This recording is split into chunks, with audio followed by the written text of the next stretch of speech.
Di mo maintindihan kung ba't ikaw ang napapagpan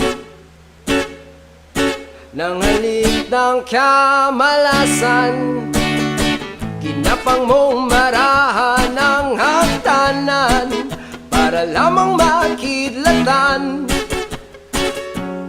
sa kaitaas-taasan. Ngunit kaibigan, huwag ka magpapasindak. Kaibigan, easy lang saya. Dahil wala